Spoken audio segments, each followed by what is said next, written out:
Basement of La Penta. This is WICR. Hello everyone, welcome back to the Sports Vault. I am your host with the most, Jersey Joe, and after last night, I'm asking myself one question and one question only.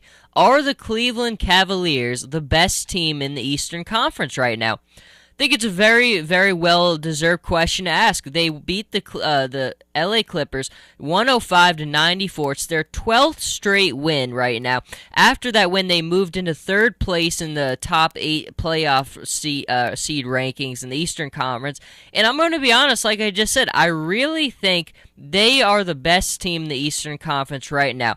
I mean, let's look. We all understand Atlanta has been outstanding this year. 41-9 record. Mike Budenholzer has done an outstanding job there. They play good defense. They move the ball. But in the NBA, at the end of the day, all that matters is that you have star power. You can have great players. You can have players who do a lot of things well. But you've got to have star power on your team. Now, the Hawks have good players. Al Horford is a very good player. Paul Millsap is a very good player. Jeff Teague is a very good player. But none of these guys are the guy where I'm saying when the game is on the line in the last 2 minutes, if the ball is in his hands, there's nothing I can do about it. I get that with two players on the Cleveland Cavaliers. If you put the ball in Kyrie Irving's hands and if you put the ball in LeBron James's hands, in those spots, I have a pretty good feeling that my team's going to get it done. Now, I just think everything we've been watching from Cleveland has just been outstanding. I mean, if you've been watching them these past 12 games, you can just see that they're at a different level right now. When they finally started playing defense, moving the ball the way they could, and when they just started having fun again, they really look like they're one of the top tier, one of the best teams in the NBA. And right now, I really don't see a team in the Eastern Conference that, I mean, if this is what the Cavs are, and they continue to sustain this play, will legitimately challenge them. Atlanta's very good, but they don't scare me because of the lack of star power. Toronto's a good team, but again, Kyle Lowry, outstanding point guard. They have a lot of nice pieces, but not a huge, mega, primetime star. Washington, again, very young. John Wall, Bradley Beal, very good players, but it's not that one dominant, just you can't stop this guy. You have Chicago. Now, Chicago is the one we all kind of, at the beginning of the season, kind of put them right there. They were the best team in the East. They were the team to beat. They were probably going to come out of the East in the conference finals. But Chicago has really lost their defensive identity. We really seen the last 4 seasons, Tom Thibodeau, no one could replicate the kind of defense his teams were playing.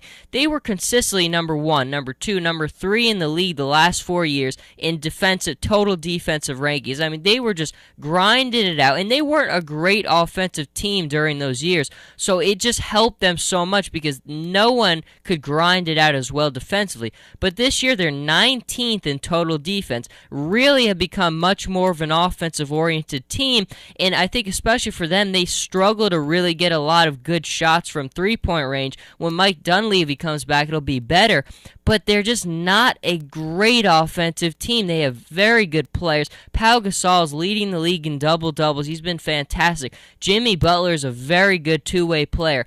Derrick Rose has been hit and miss, but I think overall they're not good enough offensively to get away from their defensive identity.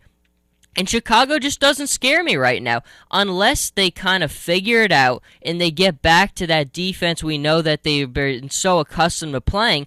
They don't terrify me at all. I think Cleveland right now is showing you on both sides of the basketball that there's not another team. During this stretch, I haven't seen another team who's done it on both ends of the floor as well in the East as Cleveland has. But then let's go to 6 and 7 are kind of throwaways. 6, 7, and 8 are all kind of throwaways. Milwaukee, Jason Kidd's done some good things there. They play defense, not a real threat at all. Charlotte, they've been very disappointing. Don't know what's happening there. And 8, Miami, they've been a mess. You take Chris Bosh off Miami, they're the Washington Generals. So the last 3 seeds really present nothing at all. It's really going to come down to the top 5. But I'm telling you, right now, if there's a better team than Cleveland right now, I don't know who it is. And as long as they can continue this, I really think that they're the best in the East, and they'll come out. But let's look into yesterday's game. I mean, it kind of shows you a couple things this stretch. Stability breeds success. And we saw when the Cavs were going through their rough patch, I think there was no other time where David Blatt's ever been in so much jeopardy of losing his job. But you give David Griffin a lot of credit because he came out right away and he never wavered. He never for a second went out there and said that David Blatt might be in a little bit of trouble. Never for a second. Always assured him that his job was safe. And that was the message that I thought too. It was totally ridiculous that into the season with somewhere like 20 games, they were already talking about firing the guy. This is a big adjustment for him. And one thing to David Blatt, when he originally took the Cavs job, the message wasn't championship or bust. He thought he was going to get Kyrie Irving, he was going to get a young team with a lot of guys, and he was going to have to develop this team into a playoff contender. But then everything changed when LeBron came. They made the move getting rid of Andrew Wiggins for Kevin Love.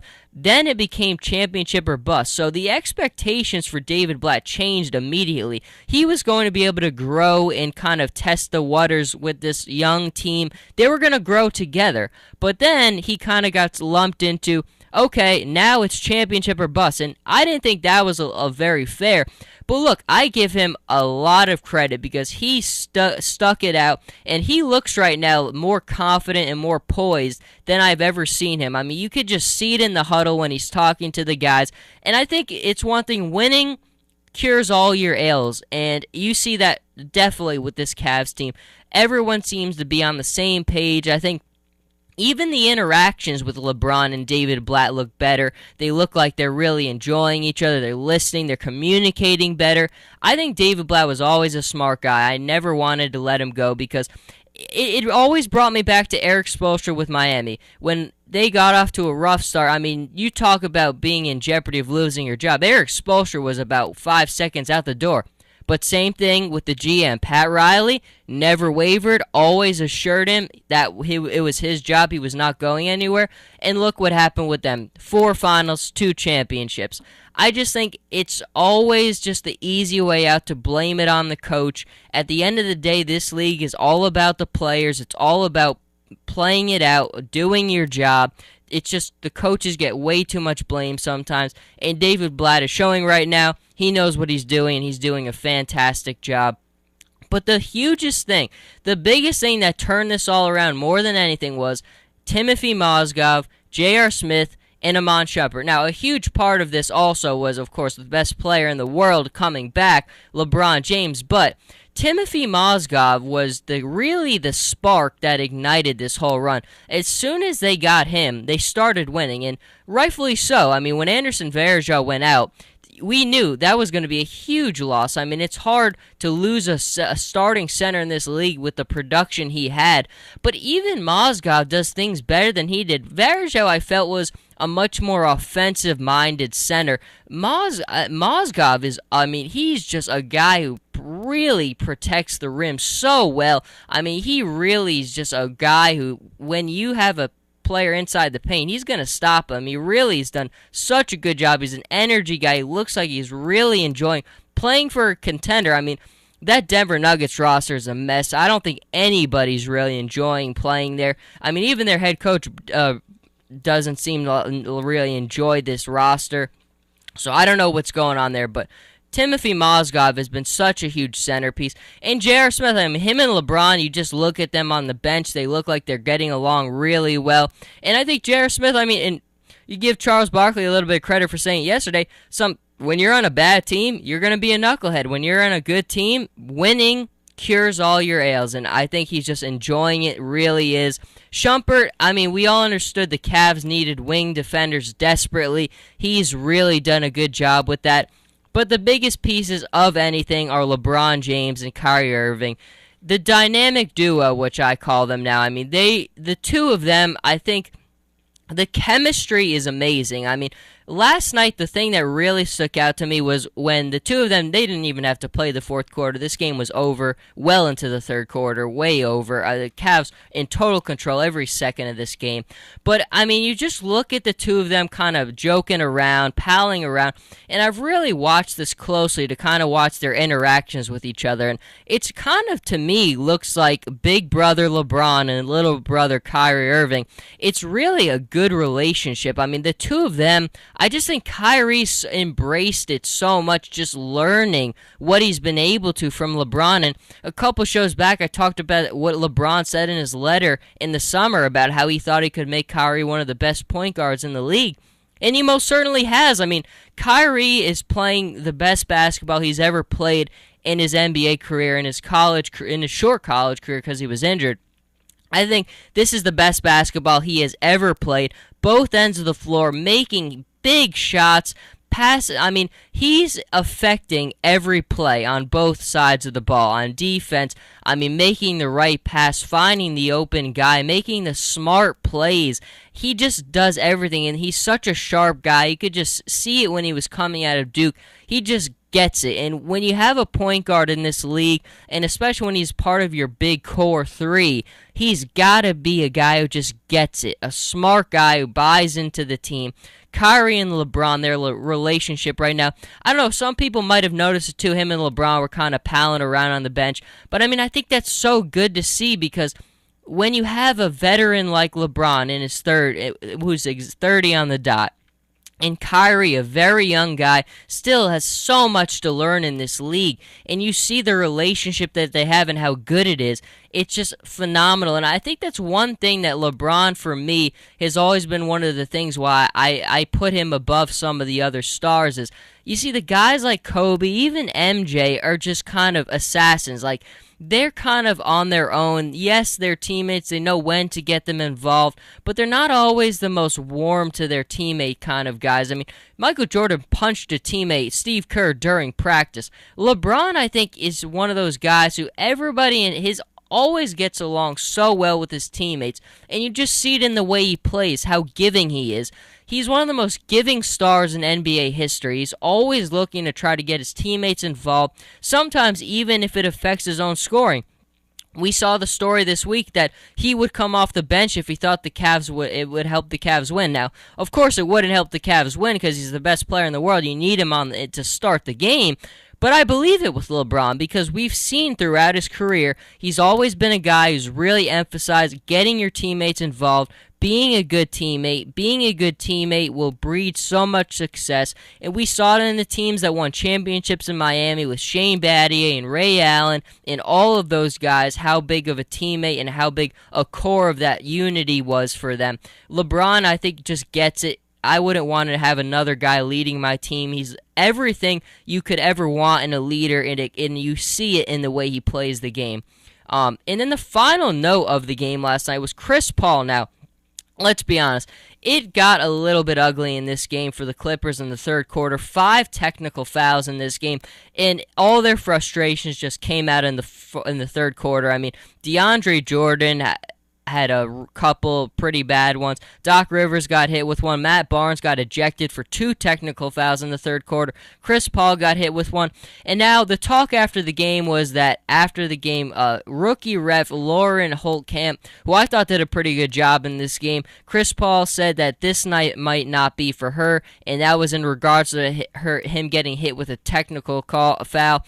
And let's be honest, I thought Chris Paul absolutely deserved a technical foul. Now, of course, Chris Paul said that he just was asking for the ball back, but I mean, he had a really bad flagrant foul earlier in this game against Timothy Mozgov where he really tried to bring him down around his neck. Chris Paul did not have a good game. Nobody on the Clippers had a good game. The frustration was clearly evident. I think that they were just running their mouths. Matt Barnes was running his mouth. DeAndre Jordan was running his mouth. And it just came down to a point where the refs had to just say enough. And I think I give Lauren Holtkamp credit. Chris Paul is just a guy I think he thinks he deserves. He's entitled to not getting these calls because he's a superstar in this league. But look, if you run your mouth, there comes a point where enough is enough. And I'm in the Lauren Holt camp in this one. I just think Chris Paul, the whole Clippers, the way everything was going in this game, a technical foul is warranted in that situation. I really do. You just watch the way the game was going. It could have gotten ugly because the Clippers were clearly frustrated. DeAndre Jordan was kind of getting over the line. Matt Barnes did go over the line and got ejected because of it. Doc Rivers even got hit with a technical. Is this all frustration? Chris Paul is going to get probably going to get fined. He should be fined because of it. I just thought that it kind of doesn't look good. I mean, look, you got to kind of have self-awareness when you're the president of the Players Association like he is, and it just didn't look good coming from Chris Paul because I think the one thing that the NBA always kind of puts their hat on is that they're a league that really embraces giving people first chances that haven't got them before, very big in giving a woman a chance to start and do things in this league like they did with the Spurs, like they did here. And I just think it doesn't look good coming out of Chris Paul because when you look at the way the game was going, a technical was very warranted in this situation. The Clippers were clearly frustrated, and everything the way it was going, it had to happen. But that is going to do it for this segment. Stay with us, and we will be right back.